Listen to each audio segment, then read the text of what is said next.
acredita no motorista.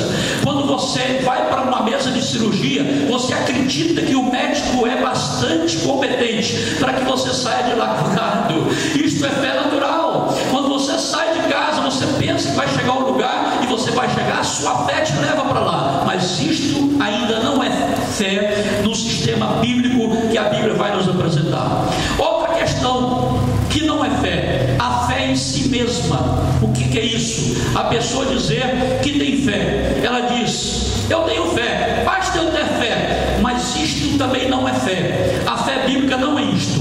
E existe um outro tipo de coisa que as pessoas dizem que poderia ser fé. O que é? A fé irracional. Eu acredito em tudo, eu não preciso entender para crer. Eu acredito em tudo e basicamente, mesmo que eu não estou entendendo coisa nenhuma, a minha fé move-se na irracionalidade. Isso também não é fé. Sabe por que não é fé? Eu vou provar mais para frente para os irmãos. Porque a fé, ela também é baseada no entendimento. Porque como eu vou entender as promessas de Deus sem fé? Eu preciso ter fé para depois entender as promessas de Deus e aceitar essas promessas sobre minha vida. Então a fé, ela não é um pulo no escuro. A fé não é desarrazoada, ou seja, ela é uma fé que ela sabe em quem ela está crendo. Ela sabe o que Deus prometeu. Como disse Paulo, eu sei em quem eu tenho crido. Então ela não é irracional. Então muitas pessoas dizendo que fé é algo que pode ser irracional ou não, é cego ou não, isso não é verdadeiro. Agora veja alguns conceitos, antes de eu entrar aqui em alguns versículos da palavra lida. Alguns conceitos que as pessoas têm erradamente sobre o objetivo da fé. Muitas vezes a pessoa, ela vem, seja na mídia, ou mesmo em algumas igrejas que se pregam, e a pessoa diz: olha, você precisa ver o que Deus vai fazer, o que Deus vai fazer acontecer na tua vida. E as pessoas dizem: primeiro você tem que mentalizar, colocar na tua mente, incubar a tua fé, gestar a tua fé para aquilo que Deus vai fazer. Primeiro você precisa ver para depois acontecer no mundo espiritual. Isso é um conceito errado de fé. Isso, à luz das Escrituras, não é verdadeiro. Segundo, alguém está dizendo que a fé é a alavanca que move a mão de Deus para operar ao teu respeito. É uma expressão mundana, uma expressão errônea. Por que é? Porque esta expressão dá a entender que Deus não está se movimentando, de que Deus está de braço cruzado, parado no seu trono, e que alguém com a sua fé vai fazer Deus trabalhar. Isso é um erro, porque Jesus disse no capítulo 5, versículo 17 de João: meu Pai trabalha até agora e eu trabalho também. Significa, irmãos, Deus criou todas as coisas, Deus está em movimento ininterruptamente 24 horas por dia. Ele criou tudo e tudo subsiste por Ele, e nada do que Ele fez se fez. Ele se fez por si mesmo. Então significa que Deus está cuidando de mim e de você 24 horas por dia.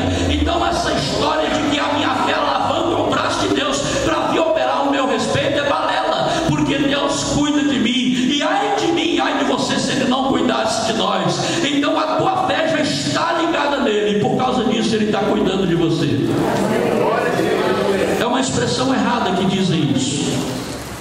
E muitas vezes também apresenta-se um conceito errôneo do objetivo da fé.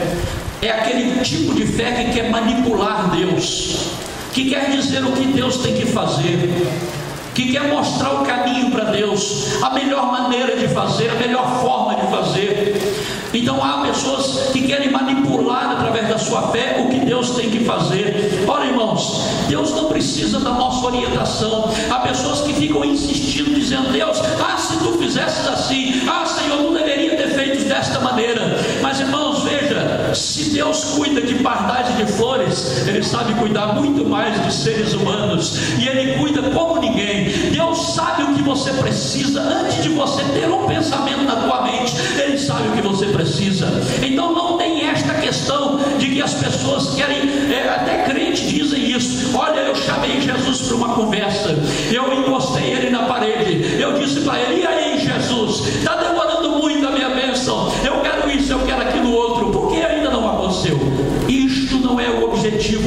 bíblico correto da fé.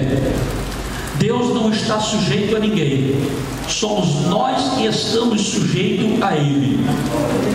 E a nossa fé tem que ser uma fé obediente a tudo quanto Deus ordena pela sua palavra, porque a fé está baseada na palavra. Embora no campo natural todo mundo tem fé, no campo natural todo mundo tem fé, e aliás também a vida seria insuportável e as relações sociais nem existiriam se não existisse fé natural. Mas isto é fé natural, é aquilo que você acredita naturalmente que pode acontecer. Está todo mundo torcendo para o Brasil dar certo, isso é uma fé natural. Está todo mundo torcendo porque a economia continue crescendo, isso é fé natural do ser humano, mas não é a fé bíblica.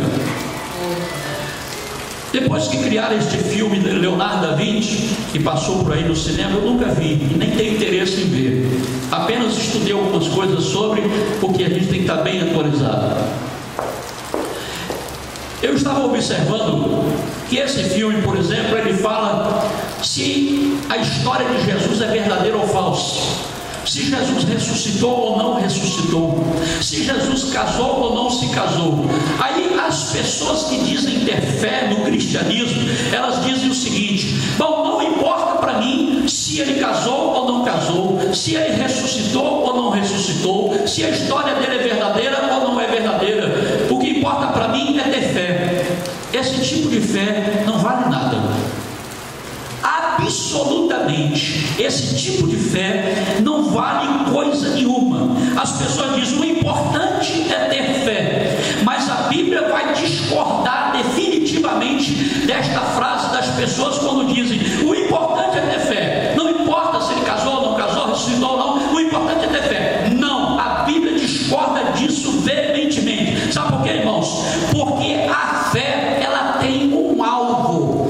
O alvo específico da fé está na pessoa de Jesus Cristo. E Paulo disse no capítulo 15, a partir do versículo 17, ele disse: e se Cristo não ressuscitou, é vã a nossa pregação, e ainda permaneceis nos vossos pecados. No versículo 15 ele vai dizer inclusive que nós seríamos achados como falsas testemunhas, pregando alguma coisa sobre a ressurreição, se é que ele não ressuscitou.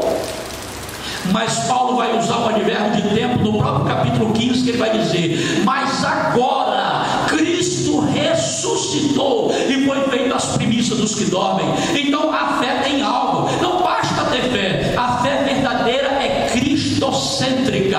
Aliás, não adiantaria nada você ser crente, estar na igreja, fazendo um congresso de fé, se você não tivesse absoluta certeza de que o alvo da tua fé é Jesus Cristo de Nazaré, e ele ressuscitou para vindicar as promessas da tua vitória. Por isso a tua fé está repousando sobre ele. Não é questão de basta ter fé. Por exemplo, a Índia tem 33 milhões de deuses na Índia. Você sabia disso? Então na Índia, por exemplo, a pessoa tem fé no rato, tem fé na vaca, tem fé no elefante. Tudo para eles é sagrado. Aí basta ter fé? É uma fé que é inútil à luz das Escrituras. Agora veja, todas as pessoas do mundo inteiro, do passado, do presente ou ainda as que virão, que depositarem fé em qualquer Deus, por mais sinceras e fiéis que estas pessoas sejam, este tipo de fé não tem valor nenhum. O que adianta uma grande fé num alvo falso? O exemplo, os profetas de Baal. Um dia Elias chamou esses profetas para um confronto lá no Monte Carmelo, e enquanto eles estavam preparando o sacrifício, Elias estava ali observando eles fazerem o sacrifício, estava até zombando deles, e Elias até um certo momento começou a zombar deles e dizer para eles: clame mais alto, pode ser que ele esteja conversando com alguém, ou que foi ao banheiro, clame mais alto ao Deus de vocês. E Elias estava então ridicularizando aqueles profetas. Mas irmãos, preste atenção, os profetas de Baal tinham uma fé enorme, assustadora, poderosa, de tal maneira que eles lanceteavam a si mesmos, eles arrancavam sangue do corpo, tal a devoção que eles tinham a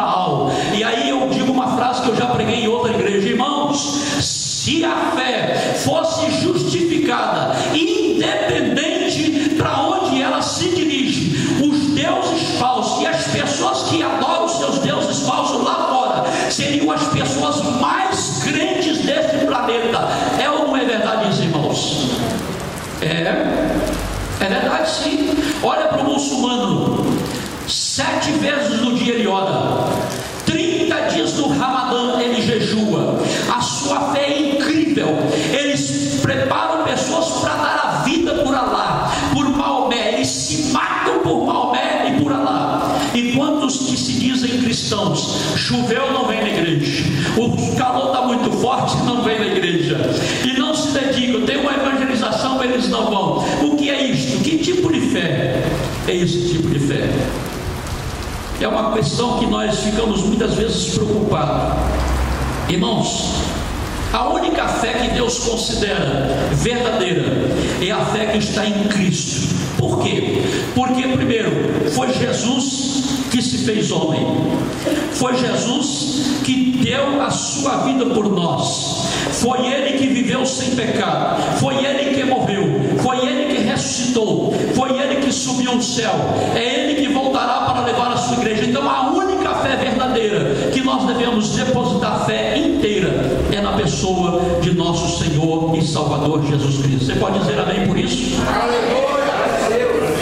A fé, irmãos, é tão maravilhosa em nosso coração, criada por Deus para a salvação, de que a fé, ela abarca 3 tempos. A fé, ela vai no passado, ela está no presente e ela também abarca o futuro. No passado, a fé nos faz acreditar nos fatos históricos, nos acontecimentos antes de nós. O que é isso? Por exemplo, os primeiros crentes, os primeiros homens da fé, a Bíblia vai citar no capítulo 11, vai estar dizendo lá que foi Abel, que foi Enoque, que foi Noé. Depois vai concentrar-se em Moisés, aliás, depois nos patriarcas, depois em Moisés, depois na nação de Israel, nos profetas. Enfim, a fé está no passado. Então o crente que tem a fé que ele recebeu em Deus, ele acredita piamente em tudo que aconteceu no passado, ele não duvida daquilo que aconteceu no passado. O Deus que trabalhou lá no passado, ele sabe que é fiel à Escritura, e tudo que aconteceu lá, ele não duvida de absolutamente nada. É como se ele fosse levado para o passado, ele entrou no túnel do tempo, retornou ao passado, e ele acredita piamente ali. É por isso que o mundo não entende crente. O crente para o mundo é maluco, é doido. Por quê? Porque, aliás, nós fomos salvos pela loucura da pregação, por isso que a gente é tão louco, não é verdade? Porque os judeus procuravam sinal e os gregos procuravam sabedoria.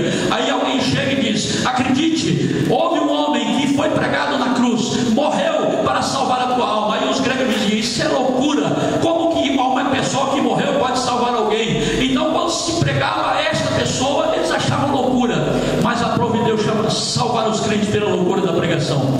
Por que o crente é tão louco? Porque ele acredita que tudo que aconteceu no passado é verdadeiro, tudo. E eu tenho certeza que a sua fé vai lá no passado e você acredita. E eu vou dar um exemplo. Um dia os profetas de Eliseu chamaram ele e disseram para ele: Eliseu, nós precisamos de um espaço maior. Seria possível que o Senhor pudesse descer conosco até ali o Jordão, e nós pudéssemos cortar alguma madeira e estender a tenda, fazer um lugar mais amplo? Ele diz: eu vou com vocês, tudo bem. E ele foi com eles, e eles começaram a cortar madeira. E a Bíblia vai dizer então que um daqueles moços tinha um machado emprestado, e ele, batendo com força o machado, que não estava com um fio muito bom, né? Então aquele machado saiu do cabo e caiu dentro d'água. E o que acontece? Ou aquele homem botou a mão na cabeça e disse: profeta, aquele machado era emprestado, e agora o que eu vou fazer? O profeta, irmãos, com uma fé tão extraordinária, ele simplesmente perguntou assim: onde caiu? Porque a fé não pergunta muita coisa, a fé nunca vai querer saber. Como naquele caso, quando o anjo falou com Zacarias que ele haveria, a mulher dele teria um filho, Isabel, e que ele seria realmente um homem maravilhoso, e ele disse: mas como se dará, como saberei isto?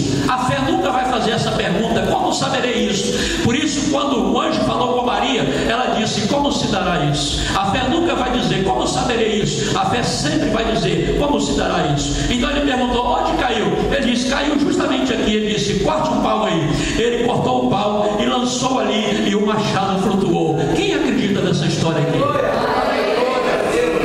Porque a fé volta, a fé vai no passado. Então pode chamar você de louco, mas todos os milagres extraordinários que Deus fez no passado foram feitos por fé, por fé, por fé. Todos eles foram por fé. E um exemplo: quando Deus abriu o mar vermelho para Israel passar. Ele formou um caminho em seco, e diz o livro de Hebreus que Israel passou aquele caminho pela fé. Tá, irmãos? Eles não passaram intelectualmente, não. Eles passaram pela fé. Só podiam passar pela fé. A Bíblia diz que, intentando os egípcios não tinham a fé que os judeus tinham no único Deus poderoso, Jeová. E os egípcios tinham fé no boi Apis, tinham fé no Deus Sol, tinham fé em vários tipos de Deus. Por isso que quando eles foram passar pelo mar, eles foram submergidos, porque não passaram por fé. Mas Israel passou por fé. Tudo que não é feito de fé, diz a Bíblia no capítulo 14, verso 23 de Romanos, é pecado. Então, quando a pessoa não age por fé, nada acontece, porque a fé é aquilo que faz acontecer no mundo sobrenatural qualquer coisa. Jesus disse: tudo é possível ao que crê. Significa que não existe impedimento na dimensão da fé. Então a fé, ela atinge o passado, e no presente a fé mostra que eu e você devemos crer nos homens e mulheres de Deus, em tudo quanto eles pregam. Quando eles estão pregando baseado na palavra, nós devemos crer e aceitar, e entender aquilo que eles estão dizendo. E a fé atinge o futuro. O futuro é um futuro que está reservado para igrejas, cheio de maravilhas e de glórias que virão pela frente. Então a fé vai dizer para nós: Jesus vai voltar. Jesus vai voltar. No século 21, você pregar essa mensagem hoje, muita gente vai dizer: isso é loucura. As pessoas vão dizer: já pregavam isso no tempo do apóstolo Paulo, dizendo que ele voltaria. Até agora ele não vai voltar. Até um pastor famoso aí disse que isso é simbólico, que ele não vai voltar, que isso é meramente figurativo, que não tem nada a ver com a presença dele para vir levar a igreja. Não, a fé diz para a igreja que ela deve esperar até que ele volte. E nós já estamos no século 21 esperando Jesus voltar, e ele prometeu que vai voltar, e a nossa fé diz: ele vai voltar. A qualquer hora desta você vai ouvir o som da trombeta, vai entrar nos teus ouvidos o som da trombeta, que o anjo vai tocar e a igreja vai subir. Isto chama-se fé nas promessas que Deus vai cumprir na vida da igreja. Três tempos da fé: passado, presente e futuro, queridos. Mas diz o texto aqui também, algumas palavras estão relacionadas no capítulo 11 sobre a fé. Primeiro, a palavra certeza. Segundo, a palavra convicção. Terceiro, a palavra testemunho. Essas três palavras se ligam, se encadeiam para formar a grande dimensão da fé. Então veja, eu quero rapidamente, o tempo não vai me permitir muito ali, eu não quero ultrapassar o meu horário aqui, mas primeira coisa aqui que eu quero falar um pouquinho rapidamente. A Bíblia diz que a fé, no verso 1, é a certeza e convicção de fatos. A tua tradução deve dizer isso: a certeza e a convicção de fato. O que é um fato? Fato é algo absoluto, é algo real, existente, incontestável, é algo declarado. Então veja bem, antes de Deus falar, não existe fato algum. Mas quando Deus libera a palavra, depois que ele fala, o fato passa a acontecer. Então, por exemplo, quando Deus disse a primeira palavra, haja luz, ele criou o fato. Nunca ninguém tinha visto aquilo, mas quando Deus declarou haja, aquilo passou a existir, é o fato criado. Então a fé, ela vai crer no fato criado pelo poder da palavra divina, porque Deus vai criar este fato para nós. Então deixa eu dar um exemplo aqui, eu vou usar a figura de Pedro, a pessoa de Pedro. Por exemplo, Pedro estava no barco quando Jesus veio andando sobre o mar, e eles pensaram tratar-se de um fantasma, mas Jesus gritou e disse: sou eu, não tenho medo. E quando então ele foi chegando próximo, Pedro então gritou no barco: Jesus, se és tu mesmo, manda que eu vá ter contigo sobre as águas. Presta atenção, irmãos. Bispo Tairone, é natural os homens andarem sobre a água? Deus criou os homens para andarem sobre a água, irmãos? Isso é natural? Existe essa possibilidade? Não existe. Pedro disse: se és tu mesmo, manda eu eu ir contigo sobre as águas. Aí vem aqui para você entender o que é fato. Aí o que acontece? Quando ele fala isso para Jesus, Jesus então cria o fato. O que Jesus cria? Ele libera uma palavra. Quando ele libera a palavra, ele cria o fato. A tua fé vai se basear no fato criado. Aí Jesus diz assim: vem! Quando Jesus libera a palavra vem, Pedro vai então andar sobre o fato que ele cria. Quando ele libera a palavra, parece que a água torna-se uma estrada comum, um asfalto, um lugar firme de se andar. Então Pedro só pode exercer a sua fé depois do fato criado. É isso que diz o capítulo 11 de Hebreus, a convicção dos fatos. Então ele cria o fato, e aí ele pode andar sobre este fato criado. Agora preste atenção, irmãos. Enquanto Pedro está olhando para Jesus e ele está confiando naquilo que ele depositou fé, ele vai bem, ele vai bem, ele vai bem. Mas quando o vento começa a soprar, Pedro então, que estava indo tão bem, os seus olhos se voltam para os ventos, e os ventos são os medidores da sua e da minha fé. Não existe fé verdadeira que não seja provada pelos ventos da vida. Então os ventos vão medir a capacidade de resistência da tua fé. Ou você vai permanecer em pé ou vai afundar, ou você vai prosseguir ou vai parar, ou você vai vencer ou será derrotado. Mas uma coisa é certa: ele criou o fato da vitória, e você não tem que olhar para os ventos circunstanciais, tu não tem que olhar para o tamanho do gigante, tu não tem que olhar para as adversidades, tu não tem que olhar para a sentença que alguém diz não vai dar mais certo, não tem como mais, e que você não vai ultrapassar daqui, você não vai vencer. Não esqueça isto. A fé tem que ignorar isto tudo, e ela tem que andar olhando para Jesus.